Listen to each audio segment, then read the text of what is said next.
2018 оноос хэрэгжиж байгаа эрүүл насжилт үндэсний хөтөлбөрийн хүрээнд одоо эрүүл мэндийн яамнаас бодлогын хүрээнд насжилтаа дэмжих ялангуяа одоо ахмад насны насжилтыг уртсах дээрээс тодорхой үйл ажиллагаа арга хэмжээнүүдийг одоо хэрэгжүүлж байгаа. За үүний нэг бол өнөөдөр Дэлхийн эрүүл мэндийн байгууллагын дэмжлэгтэйгээр нийтдээ 160 сая төгрөгийн санхүүжилттэй ялангуяа одоо энэ ковид үед ахмад наснуудынхаа дархлаагаа сайжруулах, ахмад наснуудаа одоо яаж холбогдох одоо мэдлгүүдийг олгохгүй гэсэн боловсрал болон эрүүл мэндийн багцуудыг олгож байна. За дээрэс нь энэ гинекологийн төв дээр одоо алсын зайны сургалтын өрөөтэй болж байна.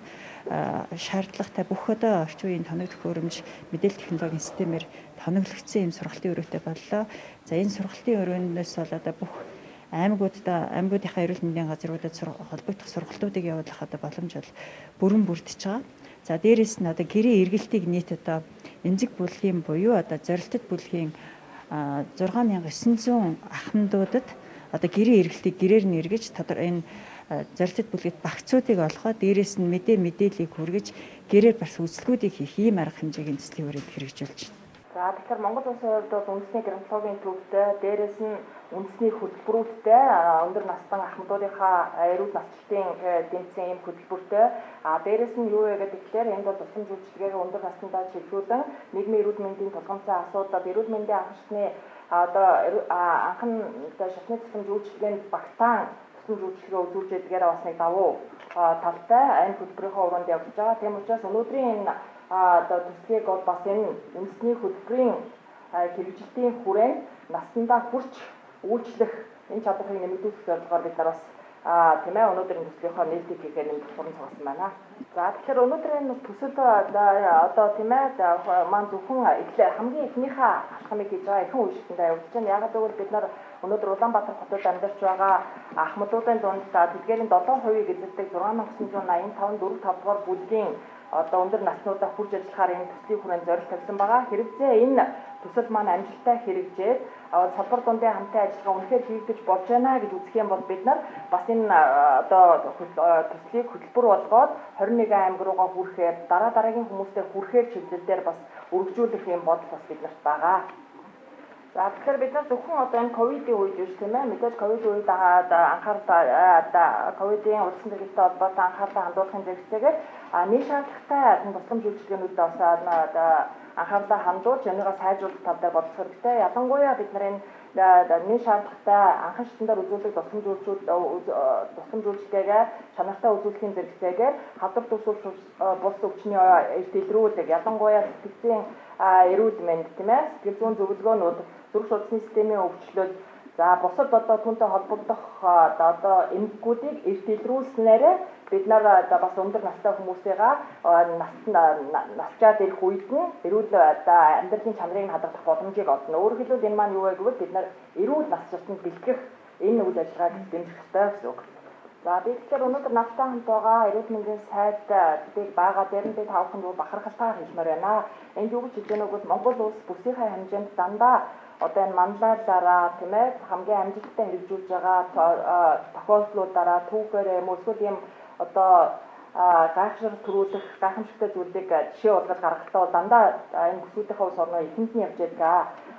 Тэ одоо энэ жилийн хувьд бол бас ковидтой холбоотой хэд хэдэн юм жишээнд орсон байгаа. Тэгэхээр энэ 10 сард болчихж байгаа бүсийн сайд нарын уулзалт буюу RCM гэж бид нар ярьдаг. За энэ уулзалтын нэг одоо хийх бодлонууд энэ эрүүл насжилтын асуудал байгаа. Тэгэхээр яг энэ төсөл хөтөлбөр амжилттай хэрэгжснээрээ бүсийн захирлын одоо онцлог тэмдэглэх үгэндч байх мөн эрүүл мэндийн сайдын хэлэх үг одоо туршлага хуваалцах үйл ажиллагаанд ч гэсэн энэ төсөл бол бас нэг бодит жишээ surprise болж орно гэж бодож байна. За тэгэхээр бид нар энийг бол цаашлаад үргэлжлүүлэн төлөвлөх хэрэгтэй. Яагаад гэвэл одоо энэ одоо төслийн үйл ажиллагаанд хэрэгжүүлж байгаа гол зорилтуудыг бүсийн 10 сарын уулзалтаар гарах үйл ажиллагааны төлөвлөгөөний гол зорилтуудтай уялдуулаад аймаг сумын түвшинд өндөр настангуудаа хүрэх чиглэлээр тэгэхээр энэ 10 сард одоо тийм ээ хэлцэж баталж дараагийн 10 жилийн настан эрүүл насжилтын хөтөлбөрийг дэмжих гол зорилтууд нь бол энэ одоо үндэсний болон олон нийтийн түвшинд салбар дундын хамтын ажиллагааг бэхжүүлэх, зөв төлөвлөлтийг хийх. За дээрэс нь эрүүл насжилт болон эрүүл насжилтыг дэмжих тэгээ сайн тогтолцоотой болгох. За энэ улс төрийн бас манлайл болон амлалтыг одоо бий болгох. За түүнээс гадна хангалттай хэмжээний санхүүжилт хүний нөөцийг бэлтгэх. За түүнээс гадна ахмад наснуудынхаа эрүүл идэвхтэй амьдралыг дэмжих, амьдралын чанарыг дээшлүүлэх, эрүүл насжилтыг дээшлүүлэхийн үйл ажиллагаануудыг хэрэгжүүлэх гэсэн энэ зорилттой уялдуулан дараагийнхаа төлөвлөлтүүдийг хийгээд аймаг сумынхаа өндөр насныгуудад хүрэх чиглэлийг одооноос бид нар бас анхаарч эхлэх хэрэгтэй. Тэгэхээр Монгол үндэстэн 350 ахмад настай байна.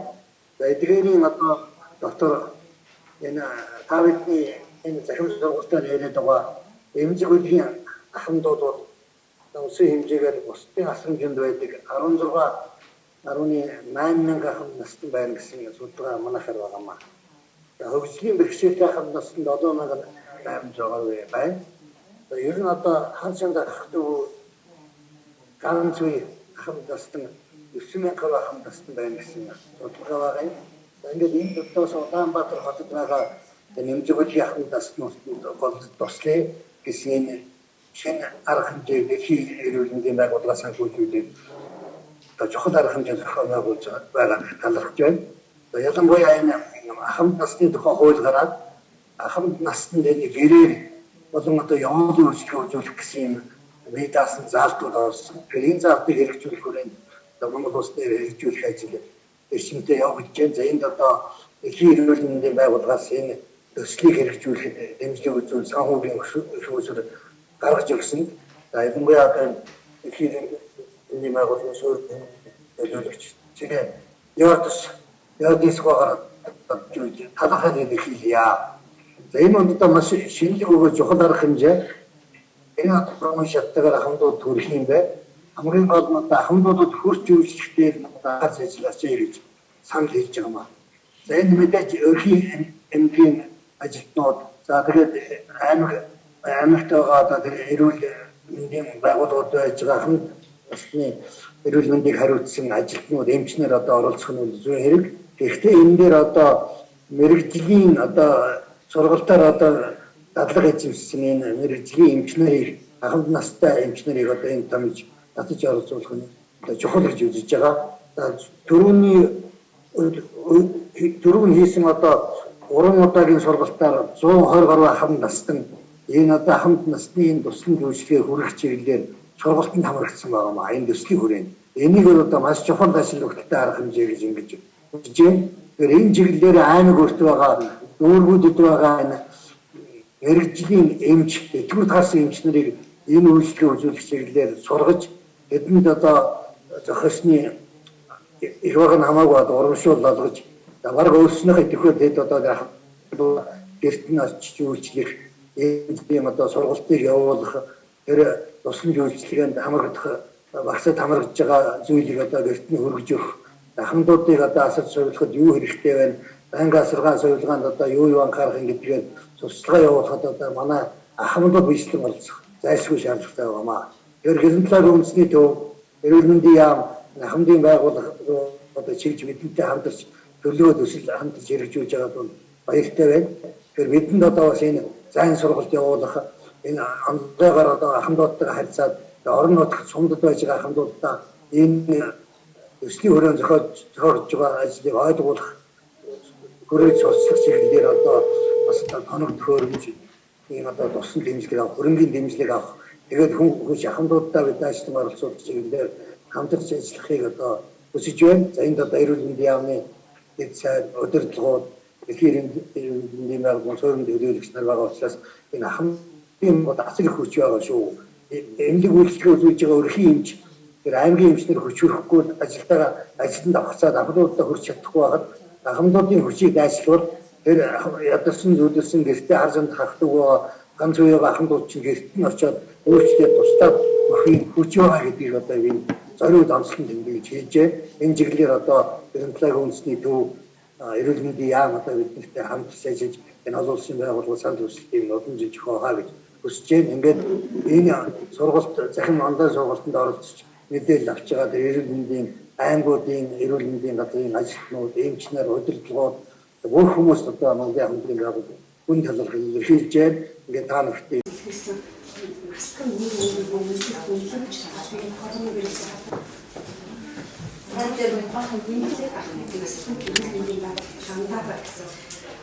Өөрийгөө өмнөлөө Арц мэрэгчлэн алтан багнаар хүрэлцэн ирсэн байна.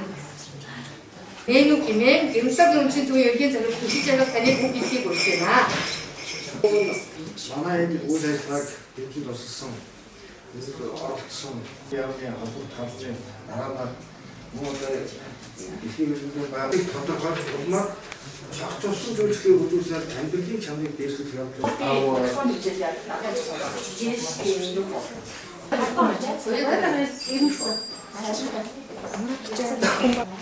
이거는 저거 되게 역시한데. 인데카 처음에 또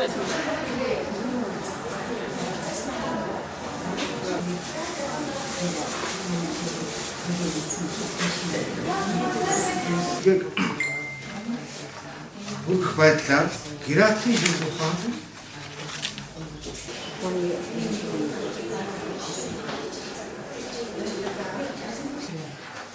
дээр хэсэг хүрээ ирүүлсэн яам.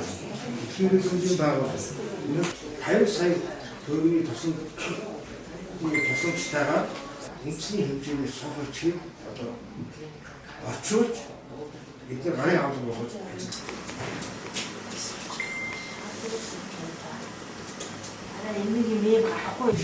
мөн одоо агад үйл ажиллагаанд хэрэгж байна.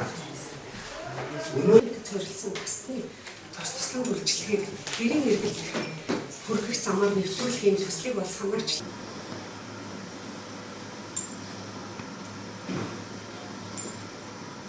тавин сая настан хүн амьдарч байгаа. Энэ тоогол 2030 он гэхэд 14.1%, 930-4% бол настан хүн эзлэх байна.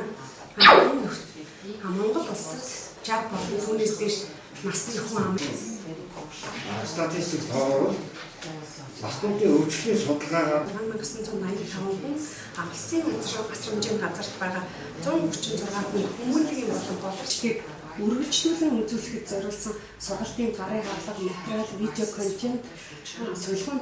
За та бүхэнд бас товчхон өөр хаймгийн хөтөлсөн зүйлсийг танилцуулъя. Манай дахин 2% танин мэдхийн чадвар болсон гэсэн бага төвөнд судалгаа байдаг юм аа. Иймээс Хөлбөр маань хэрэгжиж ирсэн. Энэ маань одоо амжилттай хэрэгжиж байна. Амжилттай хэрэгжиж байгааг нэг тод жишээ бол одоо өнөөдрийн арга хэмжээний 3. За хамгийн өндөр хөгжилтэй Япон зэрэг орнуудын одоо 84 төрсэн байна. Бид өмнө хийж байгаагүй юм маш онцлог үйл явдал. Ахмадуудтай бэлнээр нь одоо вакцины хэмжээ хамгийн гол нь боловсролын вакц ялангуяа ерөнхий байдаг. Тэгэхээр мэрэгжлийн төвшөнд хийсэн. Ялангуяа одоо эрүүл мэндийн байгууллагын арга зүй хүндийнхаа олон ахмадынхаа гарах үргэлжлэн насжилтыг нэмэгдүүлэхийн зорилго тавьж байна. Энэ хөтөлбөрийн хүрээнд бас том судалгаа